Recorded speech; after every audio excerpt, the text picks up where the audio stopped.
National Treasury is on the spot after the Controller of Budget, Margaret Nyakang'o, said that the country's exchequer has been on a reckless borrowing spree, and an issue, she says, is to blame for the high cost of living. Well, Nyakang'o, who appeared before the National Dialogue Committee, stunned the committee after revealing that the National Treasury could not account why they have budgeted her annual pay of 25 million shillings 3 times, as well as for other state officers. And as Apollo Kamau reports, experts who appeared before the committee have faulted the government for increasing taxes as well as runaway expenditure.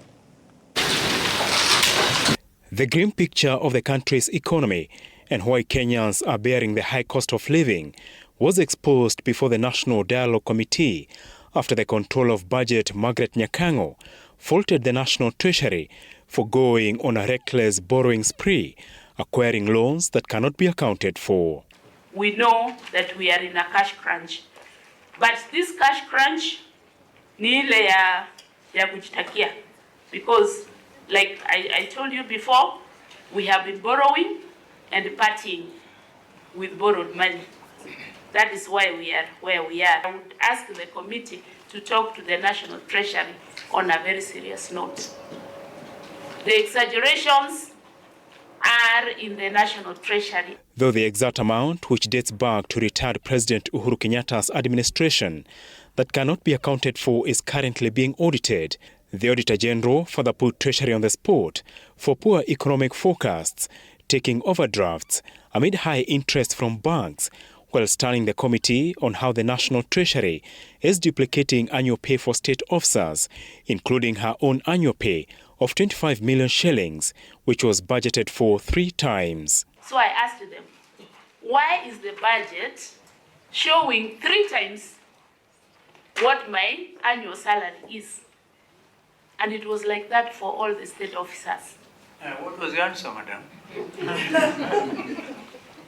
Chairman, I have not received the answer to date.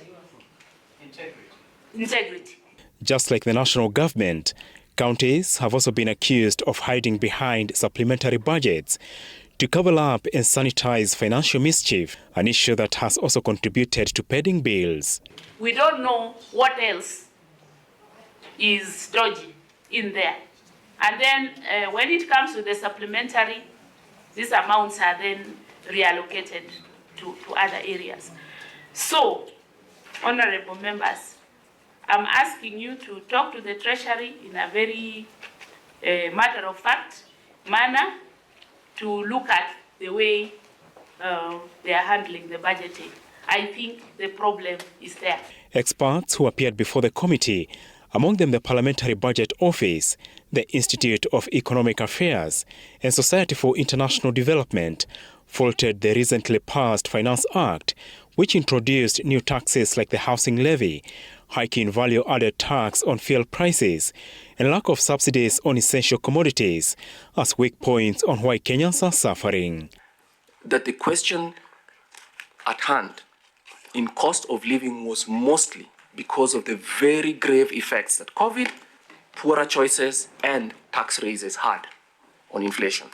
Or had on household incomes. So real people actually faced significant difficulties. With pressure mounting on the Kenya Kwanza administration to ease the burden of the cost of living on Kenyans, the committee's engagement with experts has brought to the fore how fiscal missteps in the last 10 years has brought the country to the current situation. Apollo Kamau, TV47 from the Bomas of Kenya.